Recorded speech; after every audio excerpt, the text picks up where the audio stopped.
രണ്ട് കള്ളന്മാരെക്കുറിച്ച് നമ്മൾ എപ്പോഴും കാണുന്നുണ്ട്. ഇടത്തും വലത്തും എന്നൊക്കെ പറയുക, എങ്ങനെ ആയിക്കോട്ടെ. ഒരു കള്ളൻ പറയുന്നത് അവനെ പ്രാഗിയാണ്, അവനെ കളിയാക്കിയാണ്. പക്ഷെ മറ്റൊരാൾ അന്ന് പറഞ്ഞു, നമ്മൾ ഈ തെറ്റിന് യോഗ്യനാണ്, നമ്മൾ ശിക്ഷാവിധിയിലാണ്, കാരണം നമ്മൾ തെറ്റ് ചെയ്തവരാ, ഇവനെ ഒരു തെറ്റും ചെയ്തിട്ടില്ല. സ്വയം തെറ്റ് സമ്മതിച്ചവനെയാണ് തമ്പുരാൻ തൻ്റെ പറുദീസയിൽ ഇരുത്തിയത്. സ്വയം നീതീകരിച്ചവനെ അല്ല. നമ്മൾ സമശിക്ഷാവിധിയില്ല, നമ്മൾ തെറ്റ് ചെയ്തവരാ, പക്ഷേ ഇവനോ ഒരു തെറ്റും ചെയ്തിട്ടില്ല. സ്വയം നീതീകരണം അപകടത്തിലേക്ക് പോകുമ്പോൾ സ്വയം കർത്താവെ എന്നോട് ക്ഷമിക്കണമെന്ന് പ്രാർത്ഥിക്കുന്നവരെ തമ്പുരാൻ പറയും, ഇന്ന് നീ എന്നോടുകൂടെ പറുദീസ ഇരിക്കും. അതിന് ആ മനുഷ്യന് കിട്ടിയ ചാൻസ് എന്ന് പറയുന്നത് ലാസ്റ്റ് ചാൻസ് തന്നെ ഫസ്റ്റ് ചാൻസ് ആയിരുന്നു. ഇന്ന് രാത്രിയിൽ എത്ര പേർ ദൈവത്തോട് പ്രാർത്ഥിക്കും, ഒരിക്കലും ഒരു സെൽഫ് റൈച്ചസിലേക്ക് പോകാതെ, ഒരു സ്വയം നീതീകരണത്തിലേക്ക് പോകരുത്. എൻ്റെ തെറ്റുകൾക്ക് മുമ്പിൽ കർത്താവെ ഞാൻ സമശിക്ഷാവിധിയിലായത് എൻ്റെ കുറ്റം കൊണ്ടാണെന്ന് അംഗീകരിക്കാനുള്ളൊരു മനസ്സുണ്ടോ, ദൈവം നമ്മളെ അനുഗ്രഹിക്കാനായിട്ട് തുടങ്ങും. കരങ്ങൾ ഉയർത്തി ഒന്ന് പ്രാർത്ഥിച്ച്, കർത്താവെ ഏത് തെറ്റും എൻ്റെ ഭാഗത്തു നിന്നുള്ളത് ഒരിക്കലും ഒരു നീതീകരണത്തിന് ശ്രമിക്കാതെ തൻ്റെ തെറ്റിനെ തിരിച്ചറിഞ്ഞ് ലംഘനം മറച്ചു വെക്കുന്നവന് ശുഭം വരികയില്ല. അവ ഏറ്റുപറഞ്ഞ് ഉപേക്ഷിക്കുന്നവന് കരുണ ലഭിക്കും. ഒരിക്കലും ഒരു സ്വയനീതീകരണത്തിൻ്റെ തലം എനിക്കുണ്ടാകാതെ എൻ്റെ തെറ്റുകളെ തിരുത്താനുള്ള ഒരു കൃപ തരണം ക്രൂശിൻ്റെ ചുവട്ടിൽ. അങ്ങനെ കർത്താവിനോടൊന്ന് പ്രാർത്ഥിക്കുന്നവരെല്ലാം ഒരിക്കലും കരമുയർത്തി പ്രാർത്ഥിച്ച്, കർത്താവെ എനിക്ക് ഒരിക്കലും സ്വയനീതീകരണം വേണ്ട, സെൽഫ് റൈച്ചസ്നെസ് വേണ്ട. സെൽഫ് റൈച്ചസ്നെസ് ഭയങ്കര അപകടമാണ്. ഞാൻ പറയുന്ന വാക്ക് ബോധ്യത്തിൽ പറയുകയാണ്. ഞാൻ കണ്ടിട്ടുള്ള ഏറ്റവും വലിയ സ്വയം നീതീകരിക്കാർ പലപ്പോഴും ഇച്ചിരി കൃപയും കൃപാവരവും ഇച്ചിരി പ്രാർത്ഥിക്കുന്നവരൊക്കെയാണ്. അവരെ ഒരു കാര്യം പറഞ്ഞ് തിരുത്താനൊക്കത്തില്ല. ഞാനൊരു വാക്ക് പറഞ്ഞാൽ നിങ്ങൾ എന്നോട് ക്ഷമിക്കണം, പൊറുക്കണം, എന്നെ തല്ലല്ലേ, കല്ല് പിറക്കി എറിയരുത്.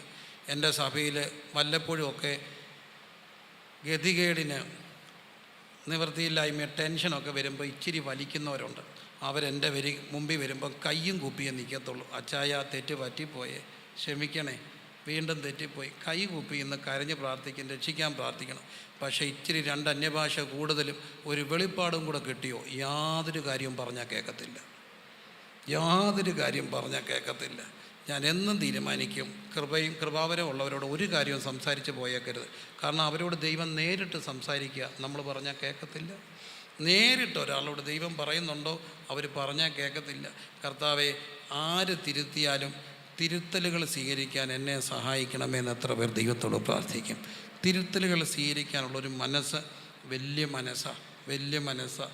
എൻ്റെ അപ്പ വളരെ ക്ഷീണിതനായിട്ട് കിടക്കുന്ന ഒരു സമയം, ഞാനന്ന് തിരക്കിട്ട് ഒത്തിരി കൺവെൻഷനുണ്ട്, ഇങ്ങനെ പൊക്കോണ്ടിരിക്കുമ്പോൾ ഞാൻ രാവിലെ റോഡിൽ നടന്നു പോവുക, വെറുതെ ഒന്ന് നടക്കാൻ ഇറങ്ങിയപ്പോൾ ഞങ്ങളുടെ നാട്ടിലെ യാക്കോബക്കാരൻ, ഞങ്ങളുടെ ഒരു കുടുംബമായിട്ട് ബന്ധപ്പെട്ട ഒരു കാർന്നോര, വളരെ പ്രായമുണ്ട്, സിറ്റൗട്ടിൽ ഇരുന്നുകൊണ്ട് ചോദിച്ചു, എന്നാ ഉണ്ടാ വിശേഷം? ഒന്നുമില്ല. നീ എന്താ നടക്കാൻ ഇറങ്ങിയാണോ? ആണപ്പം അപ്പച്ച. ശരി, നടക്കുകയൊക്കെ ചെയ്തോ? അടുത്തിടയ്ക്ക് നീ വലിയ പ്രാസംഗികനാ, പലയിടത്തും നോട്ടീസൊക്കെ കണ്ടു. പക്ഷേ കൊച്ചനെ ഒരു കാര്യം ഞാൻ പറഞ്ഞേക്കാം, അച്ചായൻ്റെ കൂടെ പോയി കുറച്ചു നേരം ഇരിക്കടാ, അതാടാ പ്രസംഗം. എനിക്ക് മനസ്സിലായി, ഒരു കാര്യവും ഇല്ലാതെ എന്നെ തിരുത്താൻ ദൈവം ഒരാളെ വിട്ടേക്കുക. ദൈവം ആര് തിരുത്തിയാലും തിരുത്തലുകൾ സ്വീകരിക്കാൻ എന്നെ സഹായിക്കണേ. തിരുത്തലുകൾക്ക് വിധേയപ്പെടുന്ന ഒരു മനസ്സ് തരണമെന്ന് പ്രാർത്ഥിക്കുന്നവർ കരമുയർത്തി ദൈവത്തോടൊന്ന് പ്രാർത്ഥിച്ച്, സ്വയം നീതീകരണമല്ല, സ്വയം തിരുത്തലുകൾ. അത് ചിലപ്പോൾ ഒരു കൊച്ചു കുഞ്ഞിലൂടെയാണ് ദൈവം സംസാരിക്കുന്നത് എങ്കിലും തിരുത്താനുള്ളൊരു മനസ്സ്.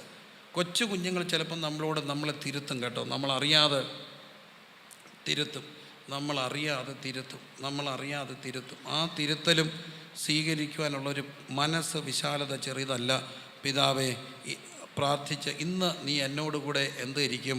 പറുദീസ ഇരിക്കും. അവിടെ അവൻ ചോദിക്കുന്ന ഇറ്റ കാര്യമുള്ളൂ, അങ്ങ് രാജത്വം പ്രാപിച്ചു വരുമ്പം എന്നെ കൂടെ എന്ത് ചെയ്യണമേ, ഓർക്കണമേ. ആരൊക്കെ പറയും, പൂവ് ചോദിച്ചപ്പം പൂന്തോട്ടം കൊടുത്തെന്ന്. നമ്മുടെ കർത്താവ് അങ്ങനെയല്ല, ചോദിക്കുന്നതിലും നിനക്കെന്തെങ്കിലും അത്യന്തപരമായി ചെയ്യുന്ന ദൈവമാണ്.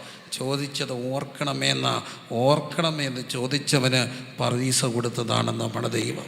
ഓർക്കണമെന്ന് ചോദിച്ചവന് പറുദീസ കൊടുത്തത്. മൂന്നാമത്തേത്, താഴോട്ട് നോക്കി അവിടെ ഒരു മനുഷ്യൻ നിൽക്കുകയാണ്. ക്രൂശിൻ്റെ ചുവട്ടിൽ ഒരേ ഒരു പുരുഷ പ്രജയേ ഉള്ളൂ, യോഹന്നാനെ നോക്കിയിട്ട് കർത്താവ് പറയുകയാണ്. മറിയത്തെ നോക്കിയിട്ട് പറഞ്ഞു, ഇതാ നിൻ്റെ അമ്മ എന്ന് പറയുകയാണ്. അമ്മയോട് പറഞ്ഞു, ഇതാ നിൻ്റെ മകനെന്ന് പറയുകയാണ്. അവർ തമ്മിൽ അമ്മയും മകനുമായി മാറുകയാണ്. അവിടെ ബന്ധം പൂവണിയപ്പെടുകയാണ്. കുരിശിൻ്റെ ചുവട്ടിൽ നിൽക്കുന്നവനെ മാത്രമേ, കർത്താവിനെ സംബന്ധിച്ചിടത്തോളം ഏറ്റവും പ്രഷ്യസ് ആയിട്ടുള്ളത് തൻ്റെ അമ്മയാണ്. എനിക്കൊരു കാര്യം അറിയാം, കുരിശിൻ്റെ ചുവട്ടിൽ നിൽക്കുന്നവനെ തമ്പുരാൻ എന്നും വലിയ ഉത്തരവാദിത്തങ്ങൾ ഏൽപ്പിക്കും.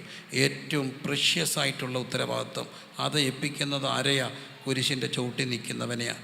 ചിലർക്കൊന്നും സമയമില്ല, ചിലൊന്നും ഒരു കാര്യത്തിനും വിളിച്ചാലും വരത്തില്ല. ഇപ്പോഴത്തെ സഭകളുടെ ഒരു അപകടം, ഒരു കാര്യം ഏൽപ്പിക്കാൻ ശ്രമിച്ചാലും പിള്ളേർ തൊട്ട് യൂത്ത് തൊട്ട് സൺഡേ സ്കൂൾ തൊട്ട് ആർക്കും സമയമില്ല. ആരെ ഏൽപ്പിക്കാൻ? ദൈവത്തിന് ഒത്തിരി കാര്യങ്ങളുണ്ട്. എന്നാൽ കുരിശിൻ്റെ ചുവട്ടിൽ പോയി കുറേ നേരം നിന്നാൽ, കർത്താവിൻ്റെ കുരിശിനോട് ചേർന്ന് നിന്നാൽ, ആരെ ഏൽപ്പിക്കാത്ത ഏറ്റവും വലിയ ദൗത്യങ്ങളെ കർത്താവ് ഏൽപ്പിക്കും. കർത്താവെ, അങ്ങനെ ഏൽപ്പിക്കുന്ന എല്ലാ ദൗത്യങ്ങളും ഞാൻ ചെയ്യാൻ തയ്യാറാണെന്ന് പറഞ്ഞാൽ ഏറ്റവും വലിയ ഉത്തരവാദിത്തങ്ങളെ ഏൽപ്പിക്കാൻ ദൈവം തയ്യാറാണ്. അങ്ങനെ ഒരു സമർപ്പണത്തോടെ കർത്താവിൻ്റെ സന്ധിയായിരിക്കുന്നവർ ഒന്ന് കരങ്ങൾ ഉയർത്തി പ്രാർത്ഥിച്ച് നമുക്കെല്ലാം ഒരു നിമിഷം കണ്ണുകൾ അടയ്ക്കാം. ഇന്ന് എന്താ ഞാൻ സംസാരിച്ചെന്ന് ചോദിച്ചാൽ നിങ്ങൾ എന്തോ പറയും? ഞാൻ എന്താ സംസാരിച്ചെന്ന് ആരെങ്കിലും ചോദിച്ചാൽ എന്തോ പറയും? പോട്ടെ, സാരമില്ല, രണ്ടാമത് പറയണം. കർത്താവിൻ്റെ കയ്യിൽ മറയ്ക്കാൻ പുതപ്പ് കൊടുത്താൽ നമ്മുടെ കുറവുകളെ ആരും മറയ്ക്കും? ദൈവം മറയ്ക്കും. ആരെയും ഇല്ലാതാക്കാനല്ല, ചെറുതായിട്ടൊന്ന് മറച്ചു കൊടുത്താൽ, താങ്ങിക്കൊടുത്താൽ നമ്മളും തളരുമ്പോൾ ദൈവം നമ്മളെ താങ്ങിക്കൊള്ളും. ഒരു പക്ഷേ നമ്മൾ ക്ഷമിക്കുമ്പോൾ നാളെ നമ്മളോട് ക്ഷമിക്കാൻ ദൈവം ആയിരങ്ങളെ ഒരുക്കും. യേശുവേ, ആ കുരിശിൻ്റെ സംസ്കാരം, കുരിശിൻ്റെ ചുവട്ടിൽ എന്നെ നിർത്തി പഠിപ്പിക്കണമെന്ന് ആഗ്രഹിക്കുന്നവരെല്ലാം ദൈവസന്നിധിയിൽ ഒന്ന് എഴുന്നേറ്റ് നിന്ന് കരങ്ങളെ എല്ലാം ഉയർത്തി ഒന്ന് പ്രാർത്ഥിച്ച്, കർത്താവെ, എനിക്ക് എത്ര പ്രതിസന്ധിയിലും ഒരരുതാത്ത വാക്ക് പോകാതെ, ഞാനിത് പറയുന്നത് അല്പം ഭയത്തോടാണ് പറയുക. കാരണം ചില പ്രശ്നങ്ങളിൽ ഞാനും ഇന്നും മരിക്കാത്ത ജഡത്തിൽ ജീവിക്കുന്ന ആളാണെന്നുള്ള ബോധ്യത്തിൽ, പക്ഷേ ആഗ്രഹം, എത്തിച്ചേരേണ്ട ഡെസ്റ്റിനി അതാണ്. നമുക്ക് എത്തിച്ചേരേണ്ടത് അവിടെയാണ്. അതാണ് ക്രൂശോളം ക്രിസ്തുവെന്ന തലയോളം വളരാൻ കർത്താവ് നമ്മെക്കുറിച്ച് ആഗ്രഹിക്കുമ്പോൾ ഇന്ന് രാത്രിയിൽ, ഈ 8ാമത്തെ രാത്രിയിൽ ക്രൂശിൻ്റെ സംസ്കാരത്തിൻ്റെ ഭാഗമാക്കി എനിക്കും തീരണമെന്ന് കർത്താവിനോടൊന്ന് പറയാം. അങ്ങനെയെങ്കിൽ വേഗത്തിൽ ഉണർവുണ്ടാകും. അങ്ങനെയെങ്കിൽ വേഗത്തിൽ സഭ വളരും. നാം ക്രൂശിൻ്റെ വക്താക്കളായാൽ ഉണർവ് താനേ വരും. കർത്താവെ സഹായിക്കണം. ഇരുകരങ്ങൾ ഉയർത്തി അല്പസമയം ദൈവത്തോടൊന്ന് പ്രാർത്ഥിച്ച് ആ വലിയ കൾച്ചറിലേക്ക്, ആ വലിയ കരങ്ങളെല്ലാം ഉയർത്തിപ്പിടിച്ച് ആ വലിയ കൾച്ചറിലേക്ക് എന്നെ നയിക്കണമേ. അല്പനേരം ഒന്ന് പ്രാർത്ഥിച്ച്, എല്ലാവരും പ്രാർത്ഥിച്ച് അല്പനേരം. എത്ര പ്രകോപനം ഉണ്ടായാലും ഒരു നിമിഷം ഒന്ന് കൈ താത്തിടാമോ? ഞാൻ ഒരു കാര്യം ചോദിച്ചോട്ടെ. എനിക്ക് ആരോടും പിണക്കില്ല, ആരോടും എനിക്ക് മിണ്ടാനില്ല, മിണ്ടാത്തതായിട്ട് ആരുമില്ല, എല്ലാവരോടും ഞാൻ സ്നേഹത്തിൽ കഴിയുന്ന ആളാണ് എന്നുള്ളവരൊന്ന് കര ഉയർത്താമോ? ജിബിന് 100% ശരിയാണ്. ദൈവം അനുഗ്രഹിക്കട്ടെ. എനിക്ക് ചിലരോട് പ്രയാസമല്ല, എന്നോട് മിണ്ടാത്തവരുണ്ട്. ഞാൻ ദിവസങ്ങളിൽ ഉപവസിച്ച് പ്രാർത്ഥിക്കുകയാണ്. കർത്താവെ, ഞാൻ മിണ്ടാൻ ശ്രമിച്ചിട്ടും ഒക്കാത്തവർ എത്രയും പെട്ടെന്ന് അതിനുള്ളൊരു ക്രമീകരണം ഉണ്ടാകണമെന്ന് ഉള്ളാലെ പ്രാർത്ഥിക്കുന്ന ഒരു വ്യക്തി എന്ന നിലയിൽ നിങ്ങൾ എനിക്ക് വേണ്ടി കൂടെ പ്രാർത്ഥിക്കണം. എല്ലാവരുമായിട്ടും സമാധാനം ആചരിക്കാനുള്ള ഒരു വലിയ കൃപ, അവിടെയാണ് ഉണർവുണ്ടാകുക. ദൈവമേ, അതിനെനിക്ക് കഴിയണമെന്ന് എല്ലാവരും ഒന്നൊന്ന് പ്രാർത്ഥിച്ച് അങ്ങനെ കഴിയുമ്പോൾ ദൈവം നമ്മളെ വലിയൊരു ഉത്തരവാദിത്വം ഏൽപ്പിക്കുകയാണ്, ഒരു വലിയ നിയോഗം ഏൽപ്പിക്കുക. അത് സ്വന്തം അമ്മയെ നോക്കുന്ന ശുശ്രൂഷയാണെങ്കിൽ ഇന്ന് വലിയ ഉത്തരവാദിത്തങ്ങൾ കർത്താവിന് നമ്മെ ഏൽപ്പിക്കാനുണ്ട്. ആരോരുമില്ലാത്ത ചിലരെ തമ്പുരാന് നമ്മെ ഏൽപ്പിക്കാനുണ്ട്. ആരോരുമില്ലാത്ത ചിലരെ ദൈവത്തിന് നമ്മെ ഏൽപ്പിക്കാനുണ്ട്. ആ ഏൽപ്പിക്കുമ്പോൾ 2 കൈയും നീട്ടി സ്വീകരിക്കുവാൻ എന്നെ സഹായിക്കണമെന്ന് എത്ര പേർ ദൈവത്തോടൊന്നും പ്രാർത്ഥിക്കും? കരമുയർത്തി ഒന്ന് പ്രാർത്ഥിച്ച്, കർത്താവേ, ദൈവം ഒരു ഉത്തരവാദിത്തം ഏൽപ്പിക്കുകയാണ്. ആ ഉത്തരവാദിത്തം സ്വീകരിക്കാനുള്ള ഒരു ഹൃദയം, ഒരു മനസ്സ് എനിക്കും എൻ്റെ കുടുംബത്തിനും തരണമേ. ചിലപ്പോൾ ഒരു കുഞ്ഞിനെ ട്യൂഷൻ പഠിപ്പിക്കാനായിരിക്കും, ആ കുഞ്ഞിന് ബുദ്ധി കുറവായിരിക്കും. സാറുമാർ പറഞ്ഞു, ക്ലാസ്സിൽ നിന്ന് മാറ്റിക്കോളാൻ പറഞ്ഞു. ആ അമ്മ വിഷമിക്കുക. ആ അമ്മയുടെ കുഞ്ഞിനെ കണക്കൊന്ന് പഠിപ്പിക്കാൻ, ഇംഗ്ലീഷ് ഒന്ന് പഠിപ്പിക്കാൻ 1 അരമണിക്കൂർ വെച്ച് ഒന്ന് കൊടുക്കാൻ കർത്താവ് ആവശ്യപ്പെട്ടാൽ വിദ്യാഭ്യാസമുള്ളവർ, ഒരു സ്ലോ ആയിട്ടുള്ള, ഒരു പക്ഷേ ഇന്നത്തെ ഏറ്റവും വലിയൊരു ആവശ്യമായിട്ട് ഞാൻ കാണുന്ന ഒത്തിരി കുഞ്ഞുങ്ങൾ സ്ലോയാണ്. അതിൽ നീറുന്ന ഒത്തിരി പേരുണ്ട്. ഏതെങ്കിലും ഒരു കുഞ്ഞിന് എൻ്റെ അറിവ് പകർന്നു കൊടുക്കാനൊത്തെങ്കിൽ അതിനെപ്പോലൊരു പുണ്യമുള്ളൊരു കാര്യമില്ല. കർത്താവെ, അങ്ങനെ തളർന്നു പോകുന്ന ചില കുഞ്ഞുങ്ങളെ താങ്ങാൻ ഇവിടെ മാസ്റ്റേഴ്സ് ഉള്ളവർ, അറിവുള്ളവരൊക്കെ ഉണ്ട്. എനിക്ക് കഴിയണമെന്ന് ആഗ്രഹിക്കുക, പ്രാർത്ഥിക്കുക.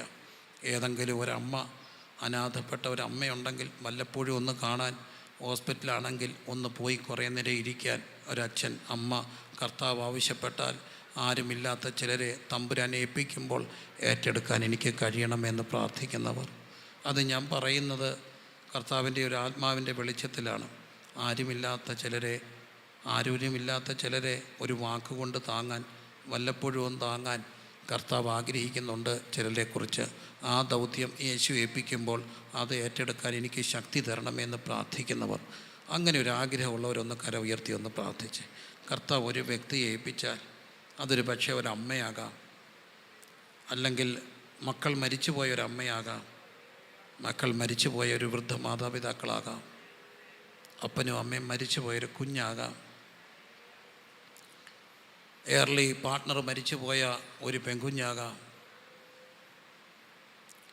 അവരെ ഒന്ന് സ്നേഹം കൊണ്ട് കൈത്താങ്ങാൻ യേശു ആവശ്യപ്പെട്ടാൽ 100% വിശ്വസ്തയോടെ ചെയ്യാൻ എനിക്ക് കഴിയുന്ന ഒരു സംസ്കാരം, ക്രൂശിൻ്റെ ഒരു ഉത്തരവാദിത്വം, കർത്താവ് എന്നെ ഏൽപ്പിക്കുന്ന മനുഷ്യരുടെ ഉത്തരവാദിത്വം വിശ്വസ്തയോടെ ചെയ്യാൻ എനിക്ക് ആഗ്രഹമുണ്ട്.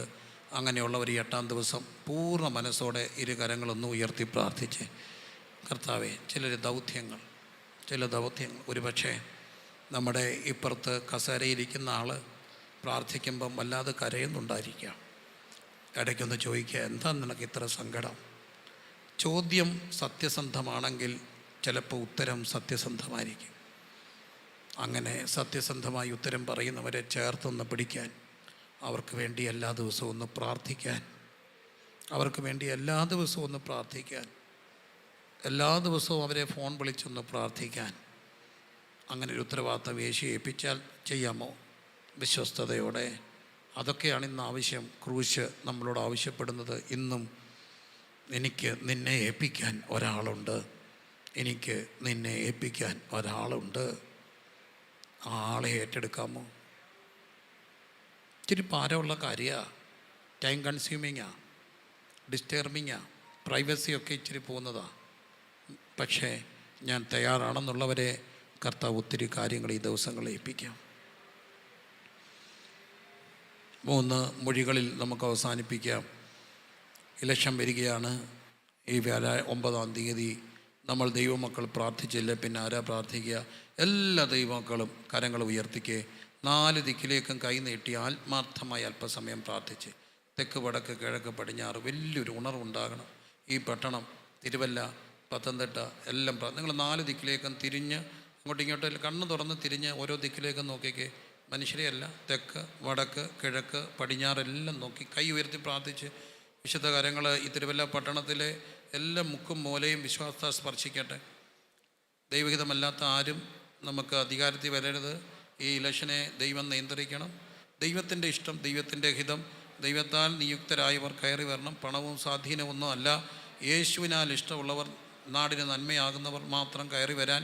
അപ്പം തന്നെ ഈ പട്ടണത്തിൽ ഒത്തിരി പേര് യേശുവിനെ അറിയാൻ വേണ്ടി ഒന്ന് പ്രാർത്ഥിച്ച്, എല്ലാവരും പ്രാർത്ഥിച്ച്. ഞാൻ സത്യസന്ധമായിട്ട് നിങ്ങളോടൊരു കാര്യം പറയാം.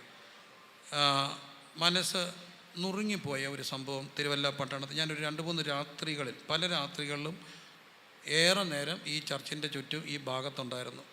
അടുത്തിടയ്ക്ക് ഇവിടെ യൂണിവേഴ്സിറ്റി കലോത്സവം ഉണ്ടായപ്പോൾ പല സ്റ്റേജുകളും ഇവിടെ ആയിരുന്നു.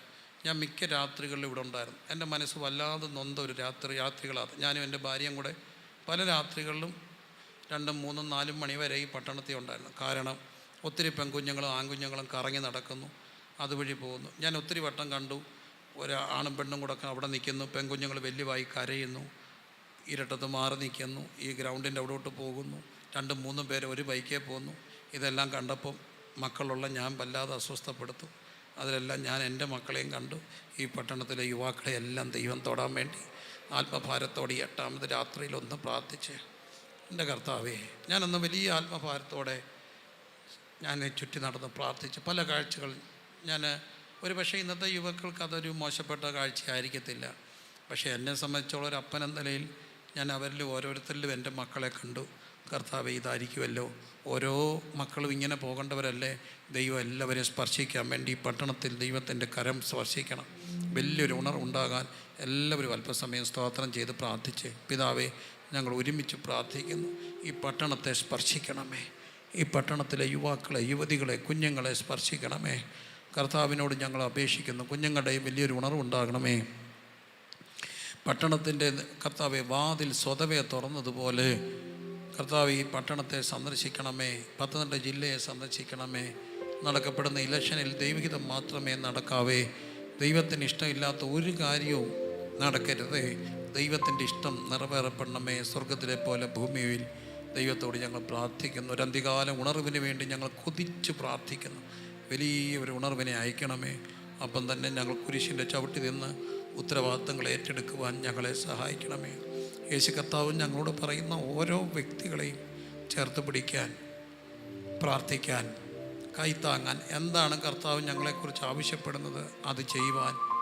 മക്കളാകാനാണെങ്കിൽ അങ്ങനെ, അമ്മയാകാനാണെങ്കിൽ അങ്ങനെ, അപ്പനാകാനാണെങ്കിൽ അങ്ങനെ, കൂടപ്പിറപ്പാകാനാണെങ്കിൽ അങ്ങനെ, കൂട്ട് സഹോദരനാകാനാണെങ്കിൽ അങ്ങനെ, കർത്താവ് എന്താണോ ആവശ്യപ്പെടുന്നത് അത് ചെയ്യുവാൻ ഞങ്ങളുടെ കരങ്ങൾക്ക് ശക്തി, ഞങ്ങളുടെ മനസ്സിന് താല്പര്യം, സമർപ്പണം തരണമേ. അനുഗ്രഹിക്കുന്നു യേശു കർത്താവിൻ നാമത്തിൽ തന്നെ, ആമേൻ. ക്രൂശിൻ്റെ സംസ്കാരം പോട്ടെ, പോട്ടെ, ഒന്നുകൂടെ പറഞ്ഞ് പോട്ടെ, ഒന്നുകൂടെ പറഞ്ഞ്. കർത്താവ് ചില ദൗത്യം ഏൽപ്പിക്കും. തയ്യാറാണല്ലോ? തയ്യാറാകുന്നവരെല്ലാം കർത്താവ് ദൗത്യം ഏൽപ്പിക്കും. ദൈവം നമ്മെ അനുഗ്രഹിക്കട്ടെ. ക്രൂശിന്മേൽ, ക്രൂശിന്മേൽ കാണു